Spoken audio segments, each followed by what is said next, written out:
Nangandam na ang local government unit sa Boljoon ug ang Archdiocese of Cebu sa hayan pagbalik na sa Sugbo sa upat ka pulpit panel sa Boljoon Church unom hangtod sa 8 ka buwan gikan karon. Nagkanayon si Reverend Father Brian Brigoli, chairperson sa Cebu Archdiocesan Commission sa Cultural Heritage sa Church, nga malangay paggamay ang himpit nga pag-uli sa panels, kini tungod gikinahanglan pa kini nga ipaubos sa conservation process. Una nang mipadayag sa pag-uyon ang National Museum Philippines nga ibalik sa iyang Pinoy-anan sa 𝗬𝗏𝗏 𝗕𝗏𝗏 Church ang maong mga panels. Bali, nasugdan na ang maong proseso sa pag-conserve sa maong panels.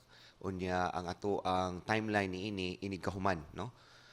Mo abot pa ni og mga 6 ka bulan hantod sa 8 ka bulan hantod mahuman ang 5 ka mga panels sa pag-conserve.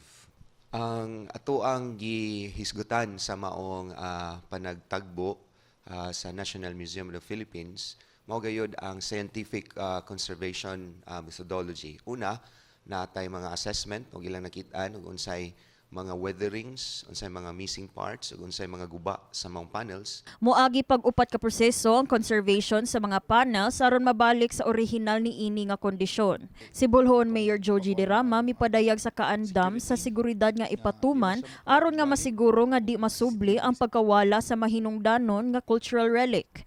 Mato ni Derama nga plano niya ang pagbutang og CCTV sa matag iskina ug pagpatuman sa periodic roving sa simbahan. Atong pakuanon ang atong security nga di na siya makawat og balik og mga CCTVs and roving sa police and sa tanod. And siyempre kuan gyud siya ba kaning i-welcome gyud nato sa ba nga kuan ma to be back in its rightful place.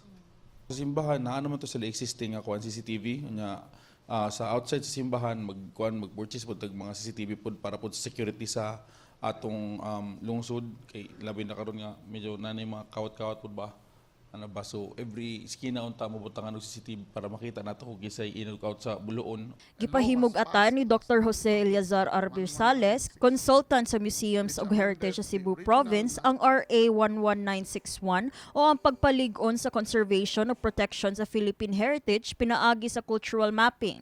Dugang niya nga kining giingong pagkawat sa pulpit panels usa ka kalapasan sa maong balaod. Matod nila Bersales ug Brigoli aron dili ni mahitabo ang pagkawat o pagbaligya sa mga importanteng cultural heritage, dapat na ay mandato sa pag-imbentaryo sa cultural assets sama sa cataloging.